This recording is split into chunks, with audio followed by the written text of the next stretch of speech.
Well, there's several people that that I know that were involved or did see the Mothman or thinks they saw the Mothman. In fact, the local people call it the Birdman. They didn't call it the Mothman.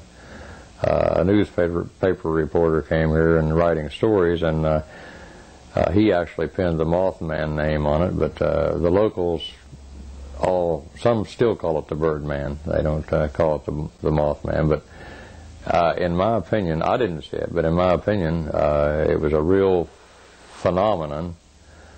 Something happened. Some people saw something real. Some people saw some hoaxing. I know personally some hoaxing that went on in 2 or 3 different aspects, but I do know some people that that saw something and that don't get fooled by a hoax. And so I do think something happened. There was something for real about the Birdman, or the Mothman, as they call it now.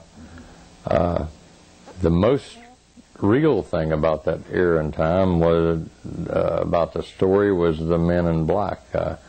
I do believe that, and I personally have saw the Men in Black.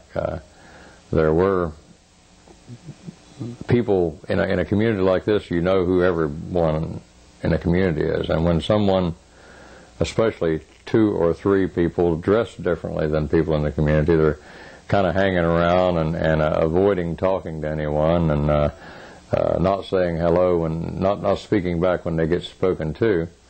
It raises a certain amount of suspicion, and I have personally saw that in the town myself in past years.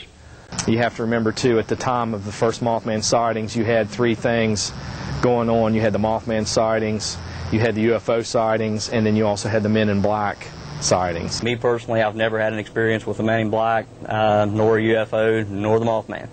But during the 1-year research that it took to get our book together, yes, I've talked to several people that have had experiences with the Men in Black, UFOs, and the Mothman.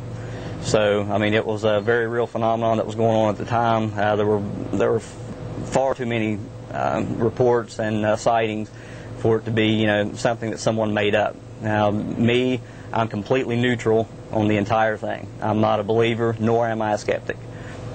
So, I'm somewhere in between, I guess you could say. And but from everything that I've gathered, my opinion, they saw something. What it was, I have no idea. But there were several reports of the Men in Black, the Men in Black being the least of the 3 because of the nature of the encounters, which was more often than not the Men in Black would walk up to someone's door, knock on the door, and simply state, "You saw nothing, do you understand?"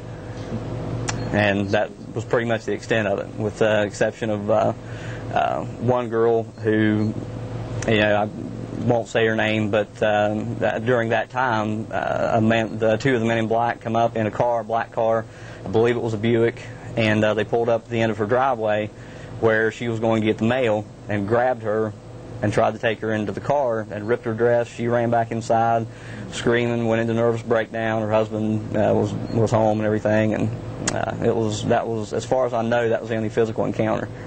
But Mary Heyer, she spoke about the Men in Black coming into her office, picking up pens, pencils, staplers, and picking them up and looking at them like they have no idea what they are. Like, what's this for? So there's the alien side of it, I guess, some people thought, and a lot of people thought it was the government, whether it would be the United States government or a government from another country. Those are the 2 main aspects of the Men in Black. The UFO sightings, there were over 100 sightings, 100 reports, all around this area, Point Pleasant, Mason, Gallipolis, all over the place, down Flatwoods. And, something was going on, definitely. The Mothman Prophecies motion picture by Sony Pictures was a very good movie. I personally loved the movie. I went to the premiere of it, and I love the movie myself. As far as it being accurate, factual, whatever, I would say it's only probably about 10 to 15% of actually what happened, as far as all the details and everything involved. The movie was based on facts, but loosely based is more, more the thing. John Keel, who was the original author of the Mothman Prophecies, his character was split up into two characters for the movie, Richard Gere's character and the character Alexander Leak. And the two parts of John Keel were played by those actors individually. So they split them up to make it more interesting. Some of the facts were distorted. The biggest thing, the biggest difference between what actually happened and the movie was the omission of the Men in Black, the UFO sightings, things of that nature. As far as the creature being, a harbinger of doom or warning things of the future, that's a matter of opinion. It never was proven one way or the other what the Mothman actually was, what its purpose was. The movie, I think, made it out more to be something that would sell a film, basically. And the thing that I did not like at all about the Sony Pictures film, The Mothman Prophecies, was the fact that they stated at the end of the movie and on their website that it never was determined what made the Silver Bridge collapse. That is completely false. In our book, Mothman, The Facts Behind the Legend, it tells exactly what made the Silver Bridge collapse, and it wasn't some kind of mysterious creature sitting on top of it or something, anything supernatural of that nature. It was an eye-bar. Interestingly enough, it was eye-bar number 13, and it had a 1/8 of an inch crack in it in the center from the day it was forged in 1926. And between then and December the 15th of 1967, which is when the Silver Bridge actually collapsed, it lasted that long. And up until that time, there were no bridge inspection agencies in place at all. The collapse of the Silver Bridge that connected Point Pleasant, West Virginia, and Gallipolis, Ohio, was what caused the federal government to put in place the Federal Bridge Inspection Agency, the National Bridge Inspection Agency. And if memory serves, any bridge over 20 feet long has to be inspected every 2 years.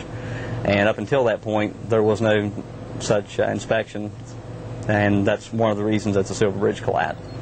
And because it was never checked. The holiday traffic didn't help, but it wasn't the main cause of it. And but that's one thing that I did not like about the movie.